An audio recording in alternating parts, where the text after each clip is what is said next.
We are all computer programmers.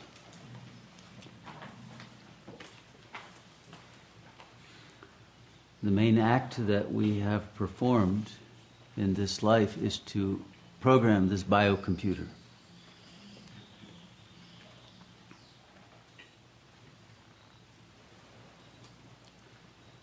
And we did that work of programming and completed it by the age of 3.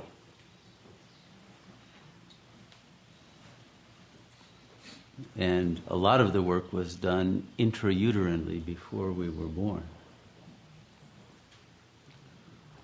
So that the operating system that we can call our psychology was fixed before the organism had a great deal of experience.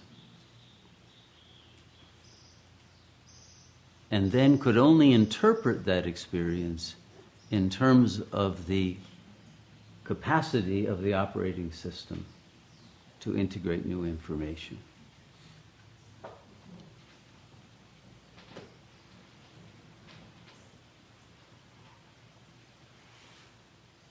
And what was determinative in the type of programming of the operating system that you use and are now identified with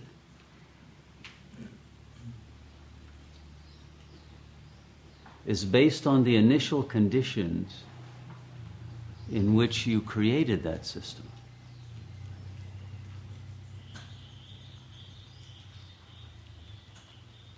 And the primary factors that determined that initial condition was the psychological condition of the mother, in whose womb your body was formed and out of which was born, the relationship of the mother to the father and the family system,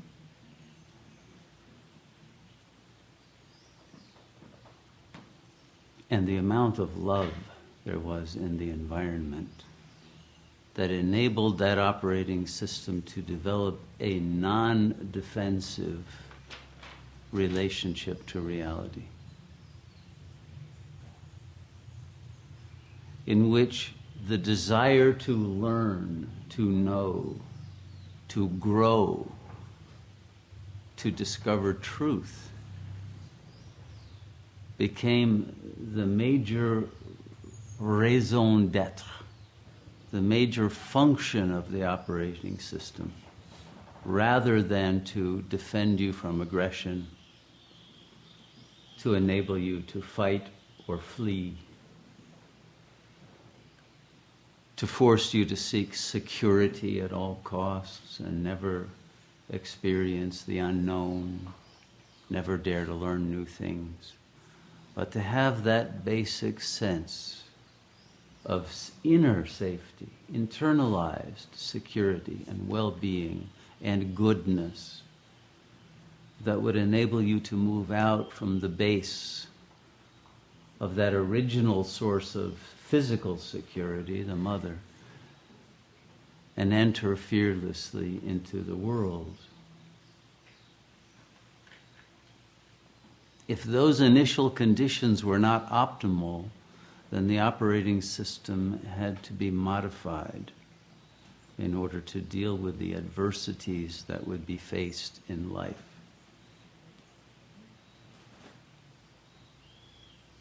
And to do that, various subsets of the operating system specifically designed to be militarized, to be aggressive, or to be evasive,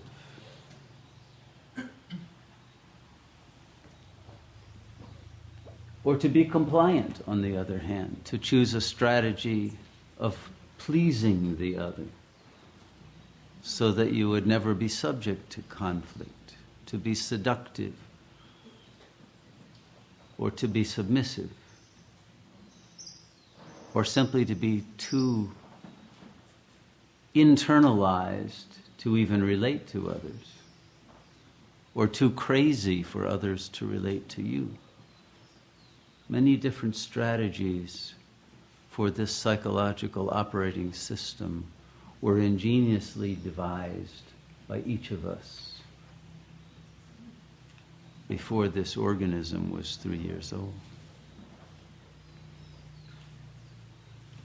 Some of those operating systems were designed in a modular way so that new applications could be integrated, and some rejected the new applications that were offered by later experience because they were too threatening. If the operating system that you created was designed to reject new information, to maintain a homeostasis and security because it felt too insecure to know too much, then you cannot learn from experience. And the system was destined to repeat the same patterns over and over again, and would have to deny new information or fall asleep when new information was being given, or run away or forget it and not be able to think about it, and otherwise make sure that no new information came in to destabilize the system.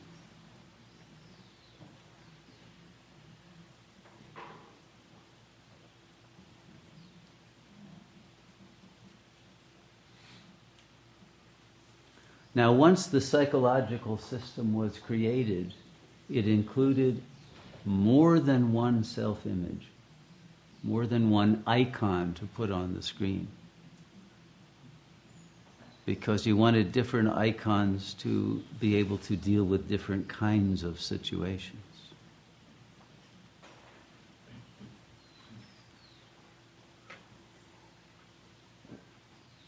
The problem was that these different icons and subsets of the personality, some to be in situations that were calm and others to be in situations that were combative,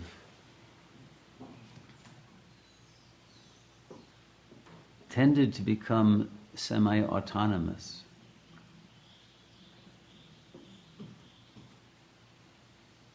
And there was no center of control of all of these various sub-personalities.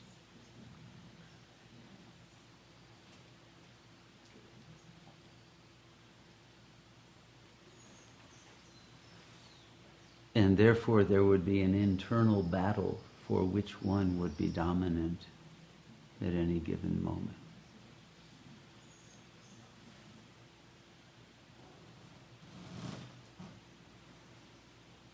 And to the extent that such an internal battle goes on, the mind feels extremely peaceless. And often one must then resort to external adjuncts to modify the system, since there is no way to modify it from within itself. And then people choose alcohol or drugs or various other external methods to keep the system calm. But then the addiction to those external adjuncts create worse problems of feeling out of control.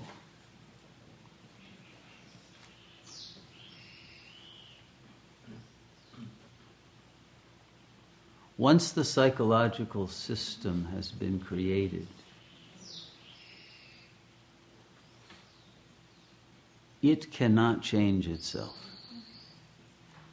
It cannot do anything that it was not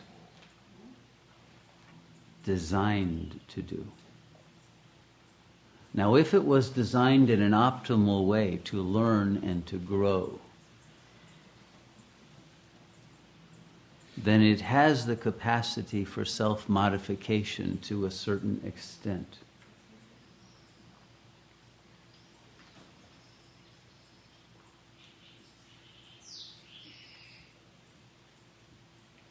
But it still cannot transcend itself. And what the great mathematician Kurt Gödel discovered, he was a friend of Einstein and one of the greatest thinkers of the 20th century, was that every logical system, whether it's arithmetic or algebra or calculus or modal logic or any system of command and control, including the ego, including the psychological system, every system reaches a point of failure. It reaches a point of either inconsistency or incompleteness. In other words, there will be questions that the system cannot answer, or it will answer incorrectly. And to the extent that the psychological system was designed under adverse conditions, its failure point comes sooner, and its ability to adapt to different kinds of circumstances than those in which it was originated create an incapacity to adapt that leads to what we generally call a breakdown, a meltdown. And that can either be of a minor sort or it can be a major crack-up that is very difficult to repair.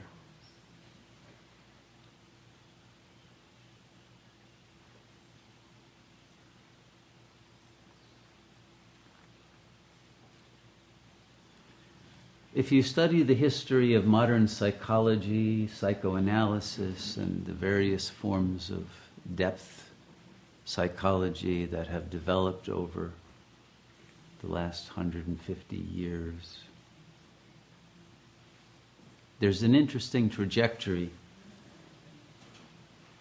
And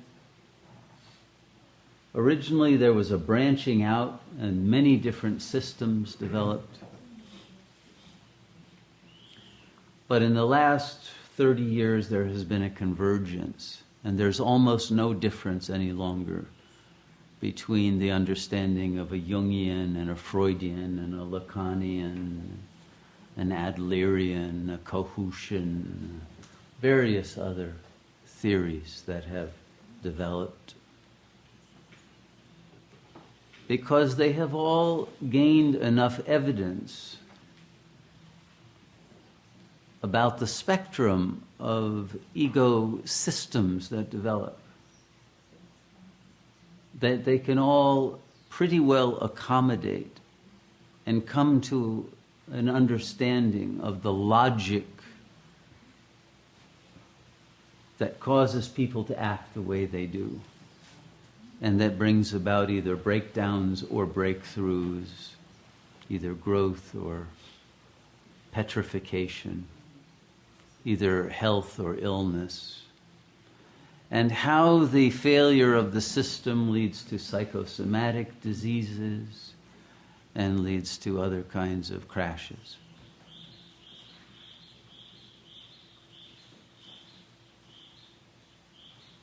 And because of this homogenization, this convergence of understanding of very different models,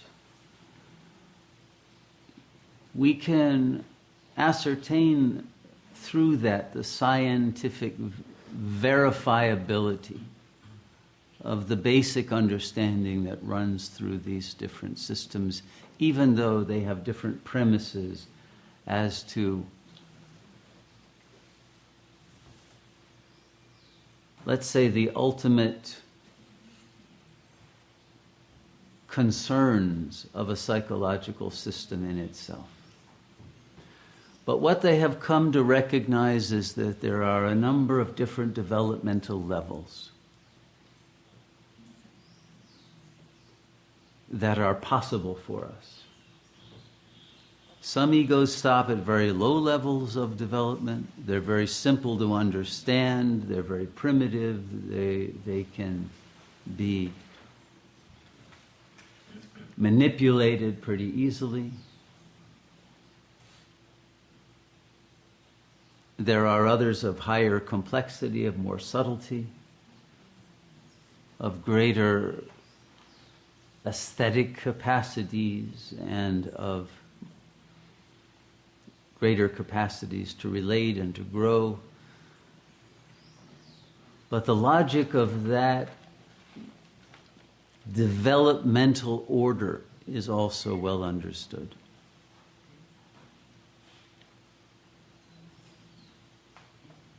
And what is most extraordinary about this is that the modern, postmodern psychological understanding replicates entirely the most ancient yogic model of psychology called Kundalini Yoga. But it stops short of the developmental levels that Kundalini Yoga says are possible to us.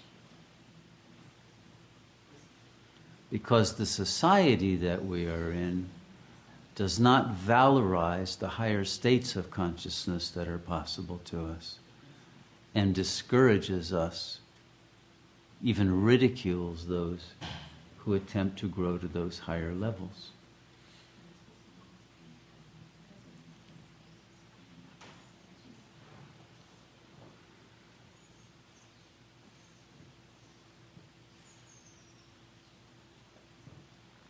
What's important to understand is that psychology itself represents only the lower levels of the spectrum of consciousness. And meditation, properly speaking, is not a psychological act. Because you can't solve a problem at the same level that it was created. There must be a capacity for a meta-psychological transcendence of the ego system if you are going to reprogram it. The system cannot reprogram itself.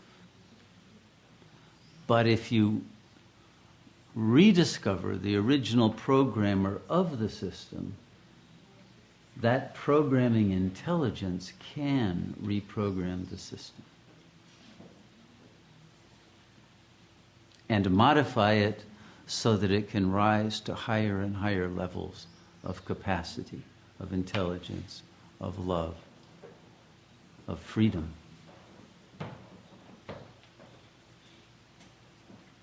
And so that you become the user of that system, not simply identified as an icon in the system.